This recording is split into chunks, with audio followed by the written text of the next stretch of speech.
ভালো গল্প বলতে পারার ক্ষমতা কিন্তু শুধু যারা সিনেমা করে, যারা নাটক করে তাদের জন্য না। ভালো গল্প বলতে পারার ক্ষমতা সবার জন্যই অত্যন্ত গুরুত্বপূর্ণ। কারণ আপনি যদি খুব সুন্দর করে গল্প বলতে নাই পারেন, তাহলে মানুষ আপনাকে কখনো মনে রাখবে না, মানুষ আপনাকে কখনো বিশ্বাস করবে না, এবং সবচেয়ে বেশি গুরুত্বপূর্ণ যে ব্যাপারটা, মানুষ আপনার কাছ থেকে কখনো কিছু কিনবে না। একটা বোরিং স্টোরি এবং একটা খুব ইন্টারেস্টিং স্টোরির মধ্যে কিন্তু গল্পের ভেতরে তত ডিফারেন্স থাকে না। ডিফারেন্সটা মেইনলি থাকে আপনি ওই গল্পটা কিভাবে বলছেন তার মধ্যে। আজকে আমি আপনাদের শিখাবো গল্প কিভাবে বলতে হয় সেটা।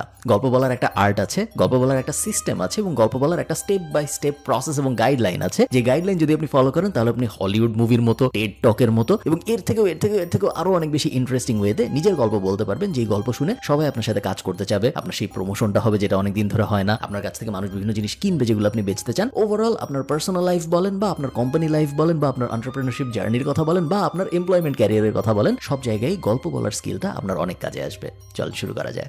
ইলন মাস্কের জন্ম 1971 সালে।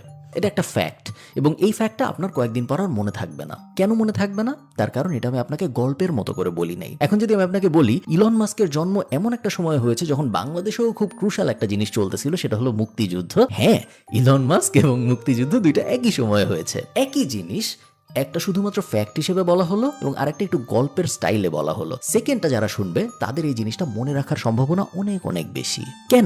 কেন আমাদের গল্প মনে থাকে এবং ফ্যাক্ট মনে থাকে না?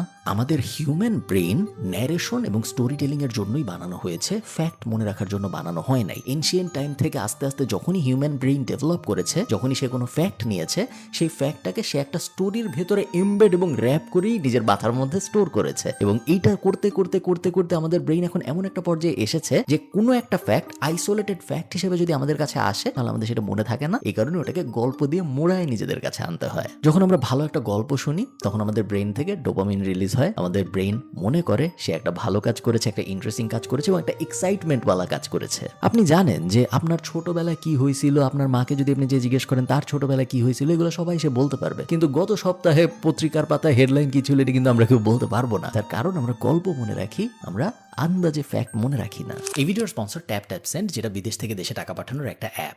এই অ্যাপের অ্যান্ড্রয়েড এবং আইওএস দুইটা ভার্সনই আছে, এবং এই অ্যাপ ব্যবহার করার মেইন সুবিধা 5টা। এক নম্বর সুবিধা, জিরো ফি অন ট্রান্সফার। টাকা পাঠাতে বা যিনি টাকা রিসিভ করতেছেন তার টাকা রিসিভ করতে কোনো এক্সট্রা টাকা পয়সা খরচ হয় না। 2 নম্বর বেনিফিট, খুবই ভালো এক্সচেঞ্জ রেট। আপনি যখন টাকা পাঠাচ্ছেন, তখন আপনি $1 যখন পাঠাবেন, যিনি রিসিভ করবে তিনি ওই দিনের $1 সমপরিমাণ বিডিটি সবচেয়ে বেশি যেটা হয় সেটাই পাবেন। 3 নম্বর, ফ্লেক্সিবল পেমেন্ট মেথড। আপনি বিকাশে, আপনি নগদে, আপনি ব্যাংক অ্যাকাউন্টে, সিক্রেট পিন ব্যবহার করে কোনো একটা স্পেসিফিক ব্যাংক অ্যাকাউন্টে সবভাবে আপনি টাকা পাঠাইতে পারবেন। 4 নম্বর বেনিফিট, খুবই ভালো ট্রান্সফার স্পিড।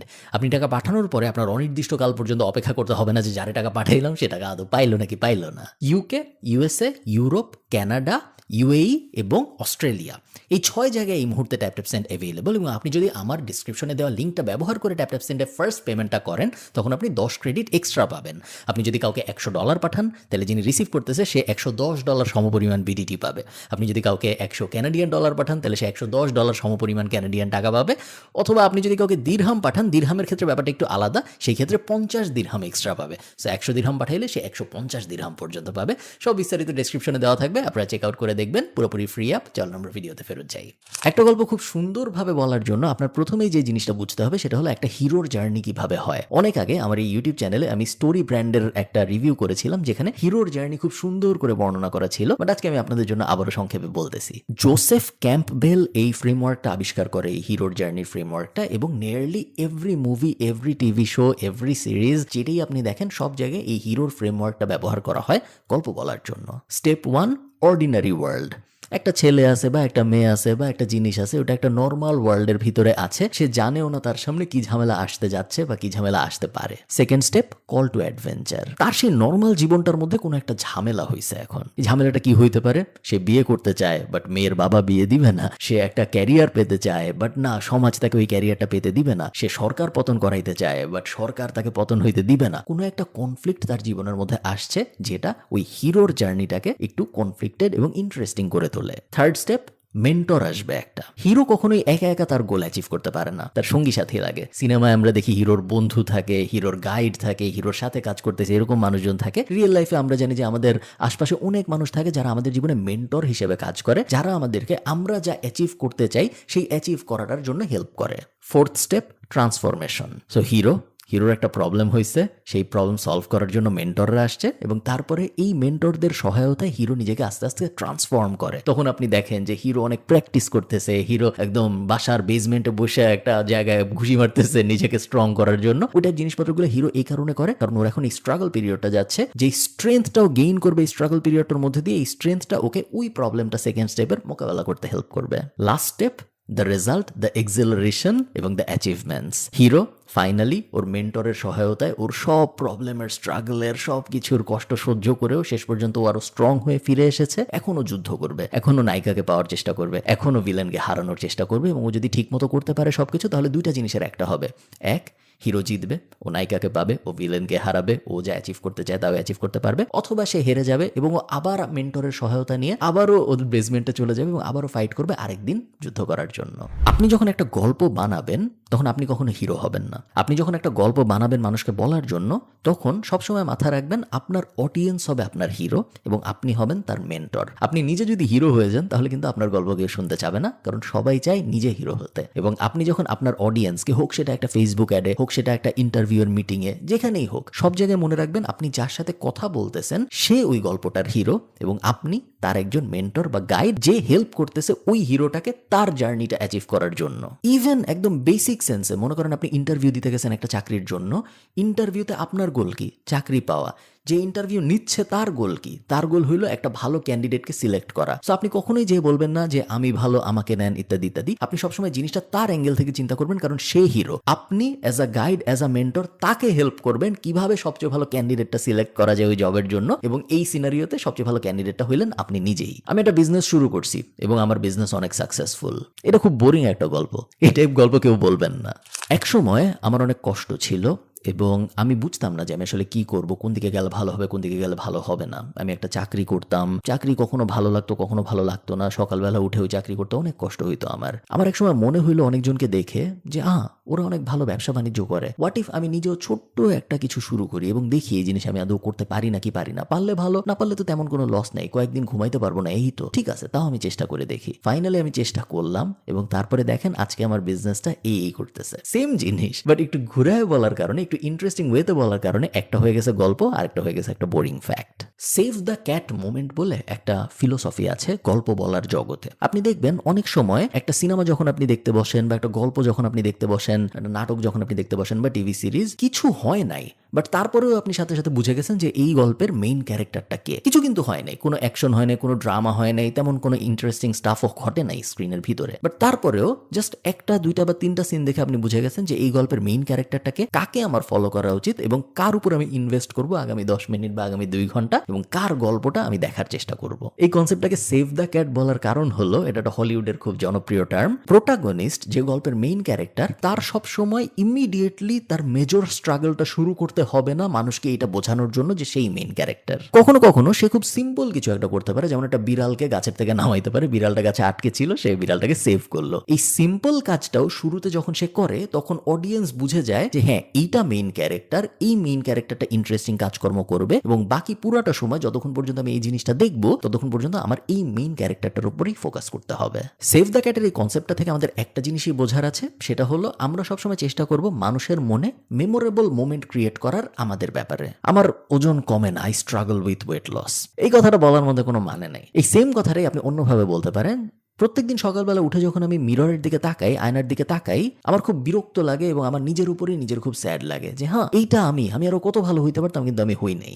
গোলটা হলো মানুষের মনে আমাদের ব্যাপারে মেমোরেবল মোমেন্ট সৃষ্টি করার জন্য। আমি যদি সিম্পলি বলতাম যে ভাই আমি মোটা হয়ে যাচ্ছি, আমি শুকানোর চেষ্টা করতেছি, ওটা তেমন কোনো ইন্টারেস্টিং মোমেন্ট ক্রিয়েট করে না মানুষের মনে। কিন্তু এই সেম কথাই যদি আমি বলি যে ভাই আপনি কি কখনো আয়নার দিকে তাকাইছেন সকালবেলা উঠে? আমি প্রত্যেকদিন তাকাই এবং আমি যা দেখি আমার ভালো লাগে না। আপনার কি কখনো এরকম হয়েছে? সেম কথা, সেম ইমোশন, বাট বলার ধরনের ডিফারেন্সের কারণে, স্টোরি ব্যাপারটা চলে আসার কারণে সেকেন্ডটা অনেক বড় লাস্টিং ইম্প্যাক্ট ক্রিয়েট করবে, যেটা ফার্স্ট সেটটা কখনো করবে না। এবং আমাদের গোলই এটা আমাদের গোল হলো লাস্টিং ইমপ্রেশন যেন আমরা ক্রিয়েট করতে পারি, কারণ যে আমাদের মনে রাখে না সে আমাদের কাছ থেকে কখনো কিছু কিনবে না। যে আমাদের মনে রাখে না তার ইউনিভার্সের মধ্যে আমাদের কোনো জায়গা নেই, যেই কারণেই তাদের ইউনিভার্সের সাথে আমাদের কোনো লেনাদেনই কখনো হবে না, যেটা আমরা চাই না। একটা বই আছে মেড টু স্টিক নাম, এবং নাম শুনে আপনারা বুঝতে পারতেছেন কিভাবে কিছু স্টিক করে, এটা নিয়ে মনে হবে বইটা। এবং এক্স্যাক্টলি তাই, কোনো একটা গল্প কেন মানুষের অনেক দিন পর্যন্ত মনে থাকে ভার্সেস কোনো একটা গল্প কেন যেন আমরা শুনে কিছুদিন পরে ভুলে যাই, ডিফারেন্সটা আসলে কি? কোনো গল্প কেন অনেকদিন মনে থাকে এবং কোনো গল্প কেন থাকে না, কোনো গল্প কেন আমাদের সাথে স্টিক করে? টার্নস আউট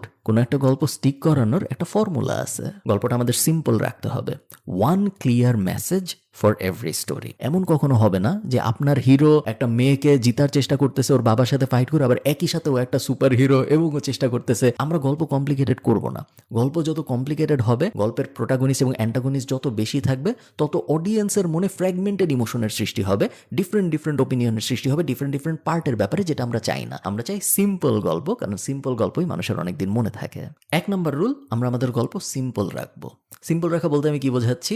আমাদের গল্পতে কখনো আমরা বেশি অ্যাঙ্গেল যুক্ত করব না। যেমন ধরেন আপনি একটা ফেসবুক অ্যাড বানাচ্ছেন একটা খাবারের জন্য, আপনি একের বেশি দুইয়ের বেশি 3টা অ্যাঙ্গেল যখন যুক্ত করবেন, আপনি দেখবেন আপনার কনভার্সন আস্তে আস্তে খারাপ হওয়া শুরু করবে। আমার খাবার অনেক মজা, এই খাবার যদি খান আপনার অনেক ভালো লাগবে। হিরোকে আমরা বলতেছি যে হিরো যদি ওই খাবারটা খায় তাহলে হিরোর অনেক মজা লাগবে, এবং আমরা মেন্টর হিসেবে হিরোকে গাইড করতেছি ওই খাবারটা খাওয়ার জন্য। একই সাথে যদি আমরা এখন এটাও বলি আমাদের খাবার দেখতে অনেক সুন্দর, আমাদের খাবার যদি আপনি খান তাহলে আপনার ওয়েট লস হবে, আমাদের খাবার যদি আপনি খান তাহলে আপনি কালকে বিয়ে করতে পারবেন।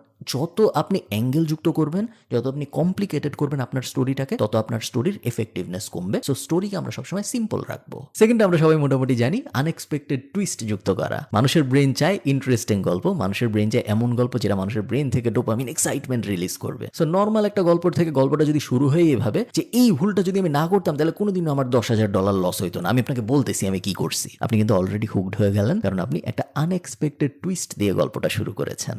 Third rule, make it emotional. আপনার গল্প যদি ইমোশনাল না হয়, আপনার গল্পের ভেতর যদি ইমোশন না থাকে, সেই ক্ষেত্রে আপনার গল্প কোনোদিনও স্টিক করবে না। মানুষ যে এইসব হেডলাইন শেয়ার দেয় আপনি অনেক দেখছেন না, যে এই সিইওটা 90% কোম্পানির ফায়ার করে দিছে, ওগুলো ভাইরাল হয়ে যায়। কেন হয়? কারণ ওগুলো ইমোশন ট্রিগার করে। আর্নিং কল তো রেগুলার পাবলিশ হয় কোম্পানি প্রত্যেকদিন রেগুলার কাউকে না কাউকে ফায়ার করতেছে, ওগুলো কিন্তু নিউজ হয় না। নিউজ হয় তখনই যখন একটা ইমোশন অকারিং ইভেন্ট হয়, কারণ মানুষ ইমোশনের সাথে রিলেট করতে পারে, ফ্যাক্টের সাথে না।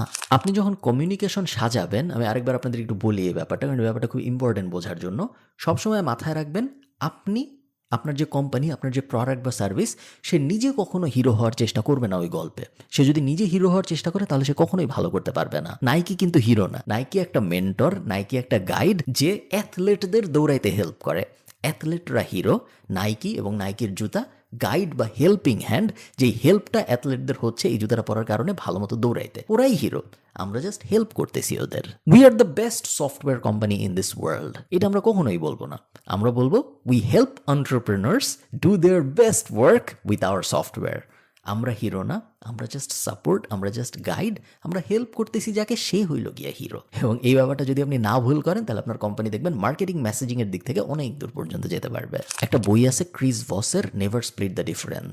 এটা নেগোসিয়েশন নিয়ে খুব জনপ্রিয় একটা বই, এবং ক্রিস ভস হইল FBI এর হস্টেজ নেগোসিয়েটর ছিল, এবং অনেক আগে পড়ছি আমি, বাট ওটার খুব কয়েকটা কি পয়েন্ট আছে যেগুলা আমার মনে হয় আপনাদের খুব কাজে আসবে স্টোরি টেলিং এর ক্ষেত্রে। 1 নম্বরটা হলো স্টোরি টেলিং এর খুব অবভিয়াস এবং খুব সহজ একটা রুল আছে যেটা সেলসে অনেক ইউজ হয়, সেটা হলো মিররিং। মিররিং মানে হইলো একজন যখন আপনাকে কোনো একটা অবজেকশন দিবে, সেম অবজেকশনটা আপনি যখন তাকে আবার বলবেন, তখন সে ওই ব্যাপারটাকে রিথিঙ্ক করে, এবং এই রিথিঙ্ক করার কারণে অনেক সময় ওই লোকটা যে কনভার্ট হইতো না সে কনভার্ট হয়ে যায়। যেমন একটা এক্সাম্পল দিই আমি আপনাদের। মনে করেন একজন এসে বলছে যে আপনি ধরেন তাকে ফেসবুক অ্যাড বিক্রি করতে গেছেন, বা আপনি তাকে মধু বিক্রি করতে গেছেন, সে বলছে যে না আমি মধু কিনবো না। আপনি তখন তাকে যদি বলেন তার কথাটাই আবার যে হ্যাঁ আপনি মধু কিনবেন না, সেম কথা উনি যেটা বলছে আপনি সেটাই আবার ওনাকে বলতেছেন, বাট জাস্ট এই যে রিপিট থটটা ওনার মাথার মধ্যে আসলো, এই কারণে ওই জায়গায় দেখা যায় 10 থেকে 20% কনভার্ট হয়ে যায়, উল্টার ইমোশন চলে আসে যে না ঠিক আছে আমি কিনবো।